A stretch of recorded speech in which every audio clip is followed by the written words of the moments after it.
Beragam peristiwa yang telah kami beritakan di pojok negeri media. Kami telah memilih 4 berita yang menjadi sorotan dalam Top News Weekly kali ini.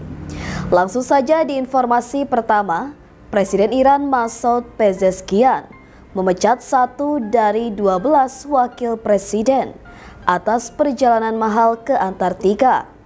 Pemecatan dilakukan saat Iran bergulat dengan hiperinflasi dan krisis ekonomi yang menggigit. Presiden Iran Masoud Pezeshkian memecat 1 dari 12 wakil presiden atas perjalanan mahal ke Antartika. Pemecatan dilakukan saat Iran bergulat dengan hiperinflasi dan krisis ekonomi yang menggigit. Dilansir AFP, Sabtu 5 April 2025, foto yang dibagikan di media sosial dalam beberapa hari terakhir menunjukkan Wakil Presiden untuk Urusan Parlementer, Shahram Dabiri, bersama seorang wanita yang diidentifikasi sebagai istrinya berpose di dekat kapal pesiar Plansius. Kapal berbendera Belanda itu telah menawarkan ekspedisi mewah ke Antartika sejak 2009. Dengan satu agen mematok harga perjalanan 8 hari sebesar 3.885 euro atau sekitar 69 juta rupiah per orang.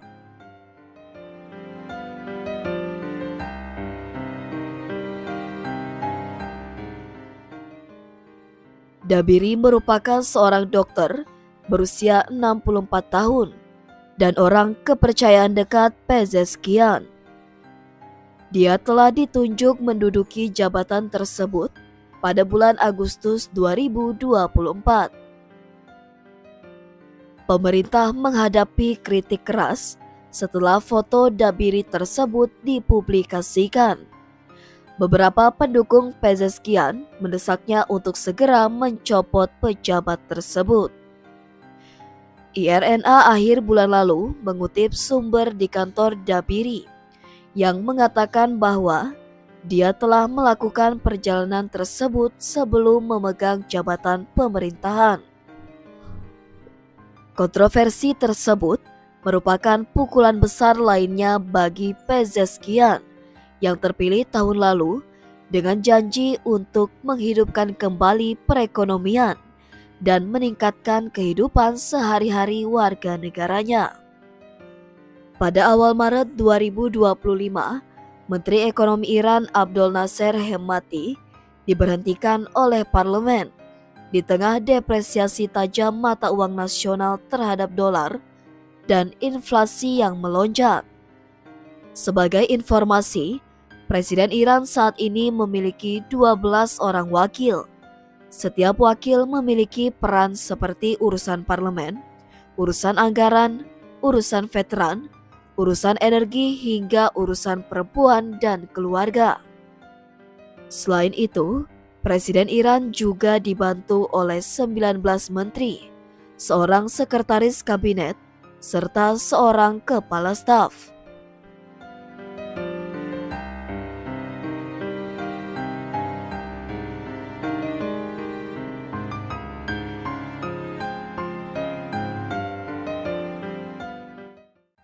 Perang antara Rusia dan Ukraina telah berlangsung bertahun-tahun tanpa ada kejelasan kapan akan berakhir.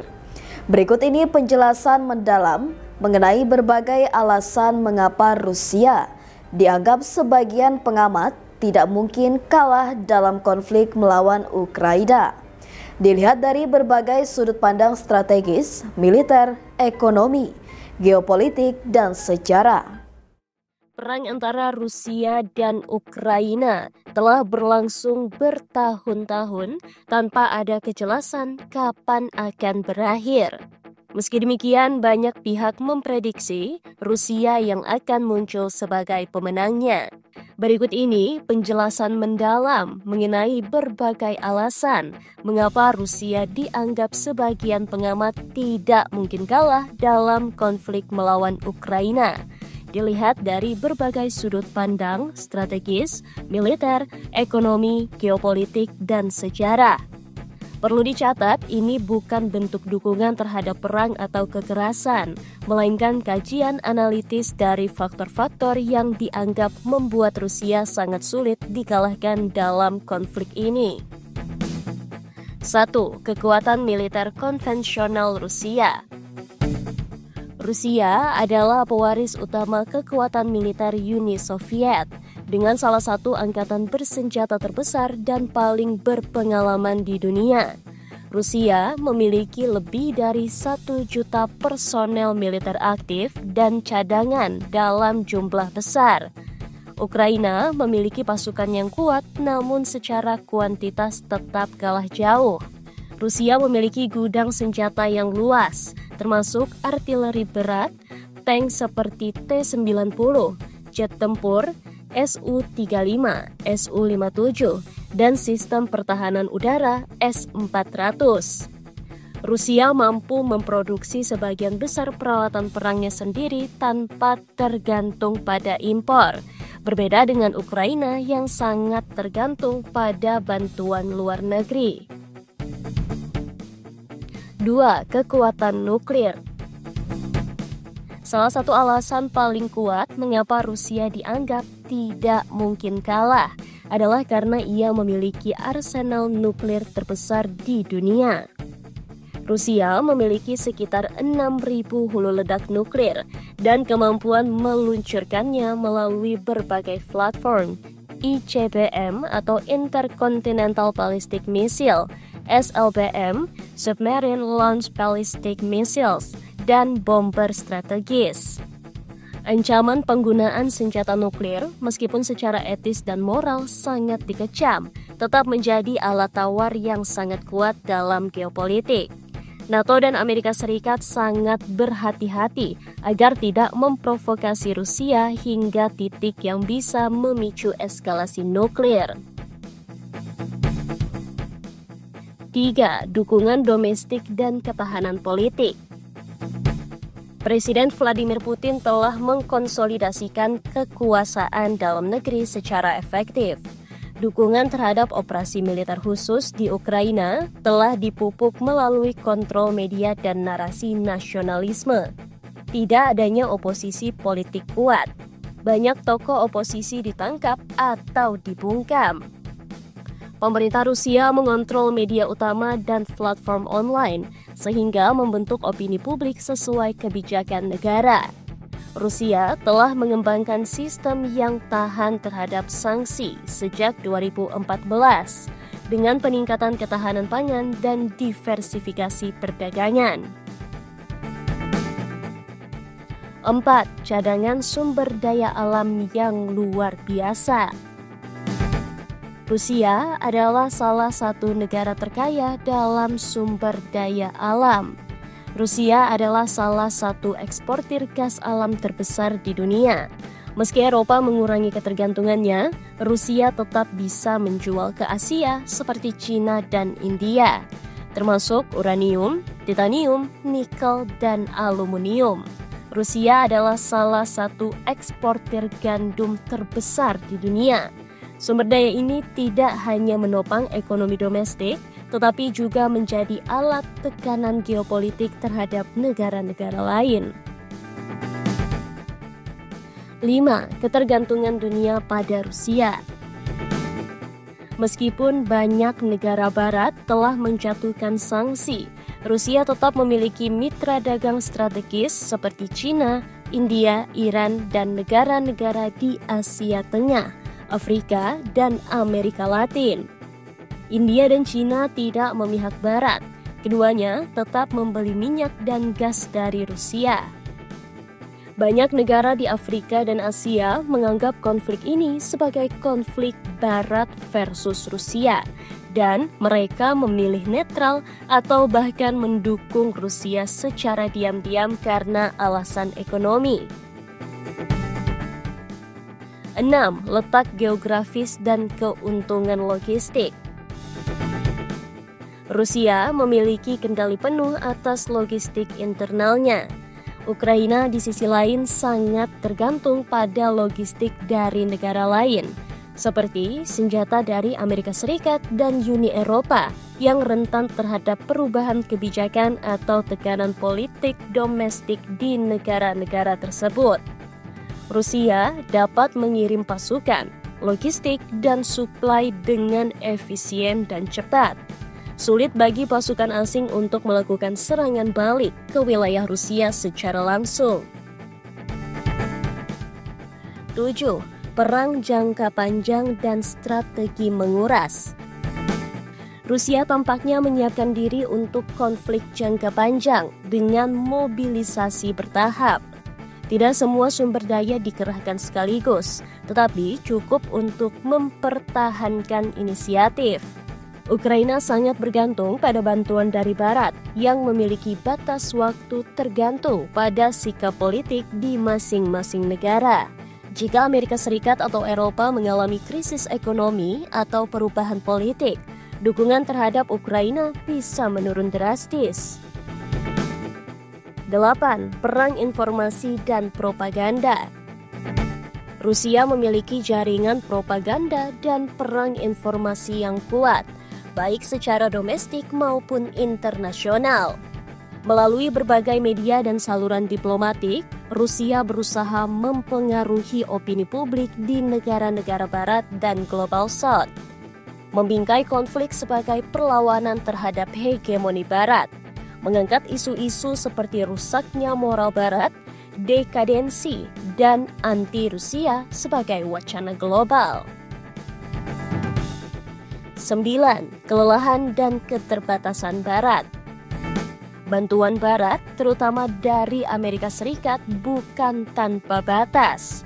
Munculnya suara-suara kontra bantuan dalam politik Amerika Serikat dan Eropa, krisis ekonomi dan sosial di negara-negara Barat, pemilu di Amerika Serikat dan negara-negara Eropa yang dapat mengubah kebijakan luar negeri.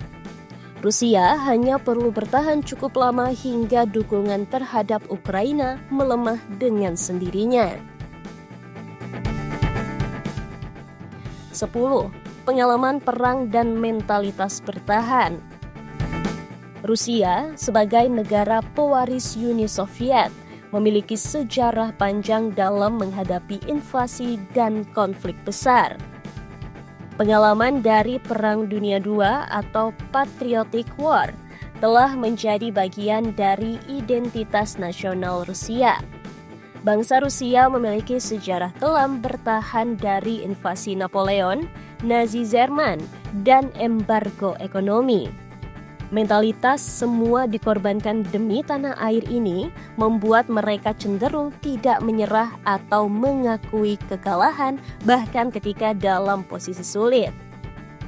Secara ringkas, berbagai alasan yang membuat Rusia sangat sulit dikalahkan dalam konflik melawan Ukraina mencakup kekuatan militer dan senjata nuklir, kontrol politik dan dukungan domestik, ketahanan ekonomi berbasis sumber daya alam, dukungan global dari negara-negara non-Barat, strategi perang jangka panjang, dan logistik yang solid, kemampuan dalam propaganda dan perang informasi, mentalitas nasional, dan pengalaman historis. Namun, ini tidak berarti Rusia akan menang secara mutlak atau tanpa kerugian. Perang adalah permainan kompleks dan penuh variabel.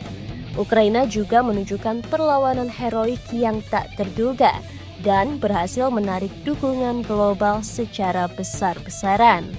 Tapi, jika pertanyaannya adalah apakah Rusia mungkin kalah secara total, maka jawabannya sangat kecil kemungkinannya selama semua faktor di atas masih berjalan sebagaimana mestinya.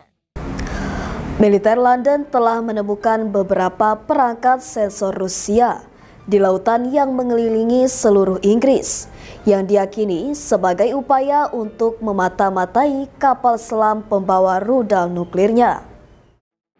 Militer London telah menemukan beberapa perangkat sensor Rusia di lautan yang mengelilingi seluruh Inggris, yang diyakini sebagai upaya untuk memata-matai kapal selam pembawa rudal nuklirnya. Mengutip laporan Sunday Times, Senin 7 April 2025, Angkatan Laut Kerajaan Inggris menemukan beberapa perangkat ditanam di dasar laut, sementara beberapa lainnya terdampar di pantai. Pimpinan militer dan intelijen yakin bahwa perangkat-perangkat itu ditanam untuk mengumpulkan intelijen tentang 4 kapal selam Inggris yang membawa rudal nuklir.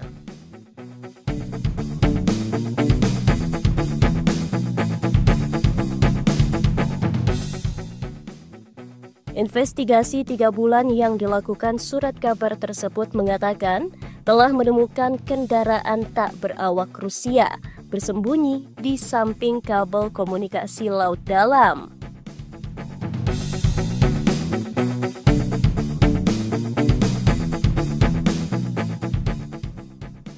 Rusia belum berkomentar atas laporan tersebut yang muncul ketika perang Moskow melawan Ukraina belum menunjukkan tanda-tanda akan berakhir. Meskipun Amerika Serikat berupaya untuk mendamaikan kedua negara tersebut. Diam-diam Ukraina melancarkan serangan besar-besaran dengan drone ke pangkalan udara Angels di wilayah Saratov, Rusia. Serangan itu memicu ledakan dahsyat dan kebakaran besar. Diam-diam, Ukraina melancarkan serangan besar-besaran dengan drone ke pangkalan udara Eagles di wilayah Saratov, Rusia. Serangan itu memicu ledakan dahsyat dan kebakaran besar. Terkuak, kawanan drone Ukraina menyusup dan menyerang pangkalan Eagles yang terletak sekitar 750 km dari perbatasan Ukraina. Saat kejadian berlangsung menjelang fajar, tampak jelas awan jamur raksasa membumbung di atas lokasi, menandakan kekuatan ledakan yang luar biasa. Serangan itu memicu ledakan berantai yang terus terjadi hingga siang hari. Gubernur Saratov, Roman Busargin, melaporkan bahwa sekitar 30 bangunan di dalam kompleks militer rusak. Sementara 180 rumah warga di sekitar area juga terdampak oleh gelombang kejut, memaksa sekitar 120 warga sipil dievakuasi darurat. Pangkalan udara Eagles adalah instalasi militer strategis Rusia dengan 2 landasan pacu beton sepanjang 3.500 meter. Mampu melayani pesawat-pesawat pembom berat seperti Tu-95MS, Tu-160, dan Tu-22M3. Namun, sasaran utama Ukraina kali ini bukanlah pesawat-pesawat tersebut, melainkan gudang amunisi yang terletak di sudut timur laut kompleks pangkalan.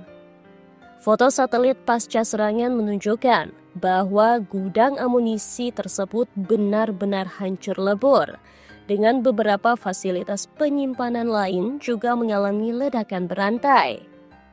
Para analis menyimpulkan bahwa Ukraina kemungkinan telah mengantongi informasi intelijen soal pengiriman amunisi bernilai tinggi ke pangkalan itu, dan memilih menyerang saat amunisi belum sempat dimuat ke pesawat pembom. Pada 27 Maret, Staf Umum Angkatan Bersenjata Ukraina mengumumkan bahwa serangan ini telah menghancurkan total 96 rudal jelajah Kh-101 milik Rusia.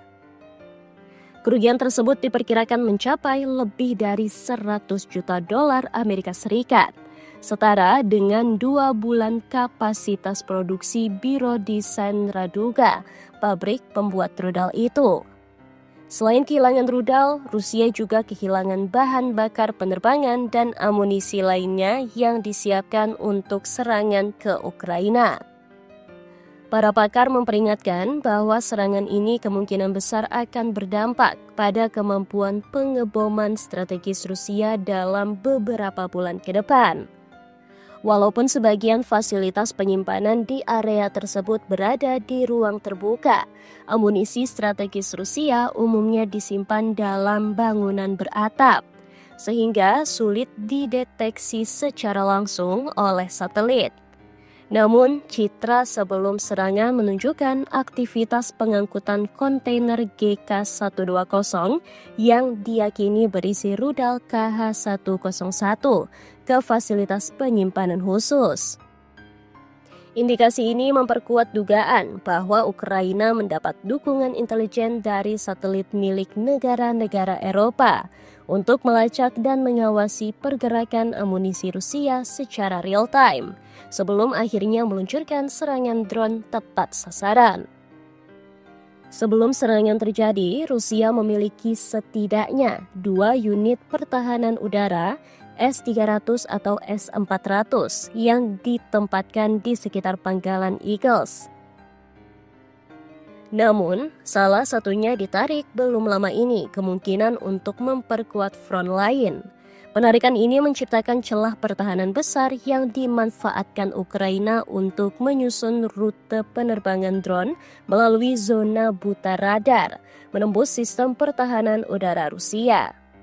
Serangan ini menunjukkan bahwa dalam peperangan modern, serangan jarak jauh tidak lagi hanya dilakukan dengan rudal balistik atau pesawat pengebom. Drone murah sekalipun kini bisa menjadi alat serang efektif jarak jauh.